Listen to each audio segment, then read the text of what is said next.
Manufacturing about 1 gram a week. It's sold in very small quantities. Now here's what we've done. We've got these fruit and vegetables they've been condemned, and we're waiting to find out where that needs to be taken to be destroyed. We don't want to take any chance of contamination. The meth is just highly toxic. He was burning off the things in the containers he wasn't using in the creek, on the bank of the creek right behind the produce farm. This was on the banks of a creek that flowed into Turkey Creek. We've got an ADM on the way. We want to make sure that this is a scene that's protected and cleaned up. But what I feel good about right now is that we've got a drug dealer that manufactured meth in jail for the manufacturing of the meth, over $1 million bond, and of course we have some equipment here that we believe that he was trading, for the drugs. Look, meth is highly addictive, and this is in a highly populated part of the county. It was a priority with my office. It was a priority with the Vice Narcotics deputies. They've done a good job on taking the drug dealer down. 6:30 a.m. Very fortunate where you see our truck parked, where we pulled up to execute the warrant. He had this place under surveillance. He had it under video, but he was asleep at the wheel when we went in. So we were able to get what we needed to get. We were able to put him in jail. He has a high bond on him, and this is a meth lab in a retail area that's been taken down. So with that, I'll be happy to answer any questions. I don't want to minimize the situation here at all, but is this going to be the first time in your career that you've had to destroy potatoes and string beans as part of the evidence in a case? Well, Jeremy, it's very unique, and the answer is yes.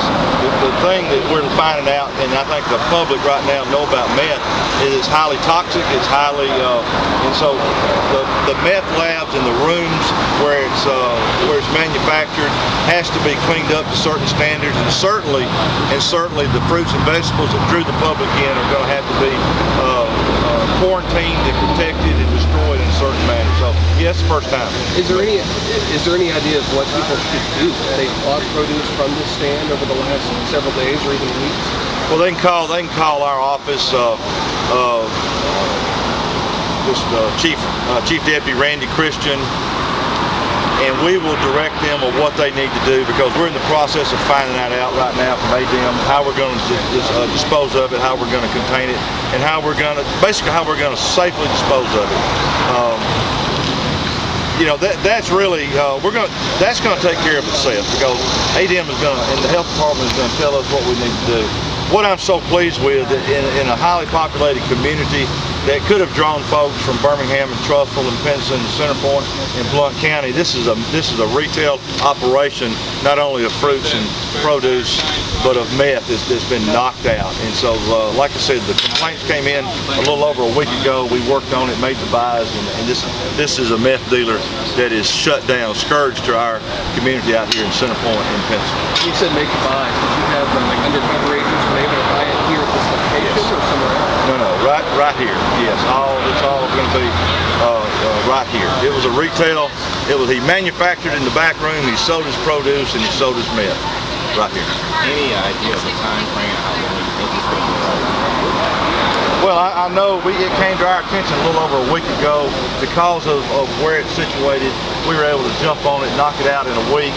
Our information is now that we're working it back, he's been in operation over here, I know, longer than 6 months, and so we'll take it back from there. I don't know if it's going to lead into any other arrest, but I know this is a meth lab, meth retail place, establishment that's shut down. Yeah, we've had some thefts.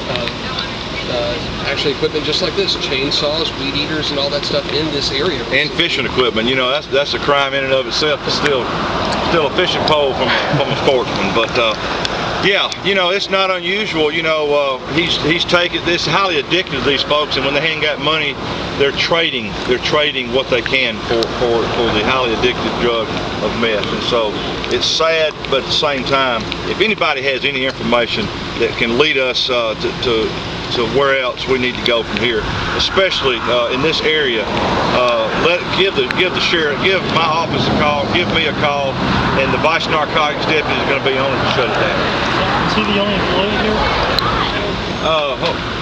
Only employee, am I right? Was he the only employee here? I think he's the son of the owners. He is the son of the owners. He's a junior, James Nail Jr. That's Nail, not Hale. Sheriff, he actually lives here. He actually lives here. Yeah. If I bought an apple from here a few days ago, do I need to go to the health department? Do I need to get checked out? Any idea yet? I think what you need to do is just, I think the meth is so toxic. It's just taking a chance. We definitely can't sell it. It can't be sold, and it has to be disposed of in a safe way. Look, I think they can call the health department. They can tell them about this meth lab out here where it was, and I'm sure they'll have some instructions for them. Once we get off the scene, we're going to make sure we have something in place where we can give some folks advice that bought produce here. One more time, just the quantity you think you're getting off and the maybe dollar amount? Well, you know, it was baked. Meth used to be made with laboratories and things like that, but the chemicals itself create the bake in really a 2-liter Coke bottle type, or Pepsi bottle, or plastic bottle. The chemicals, then they drain that off. It netted about a gram of meth a week, and it was sold off in a lot smaller quantities than that. But it used to be when they put heat to it in the old labs, it was a very pungent, terrible odor. It's a lot easier now to do this. It's highly addictive, but we have to. In the room where he was baking it, you could smell it, but not like in the days of old. So as far as the total, I'll have to get that for you as far as what the total value is. I can tell you this, the value of the bond that I'm interested in is over $1 million bond. We don't need this drug dealer back out in the streets. Thanks, guys.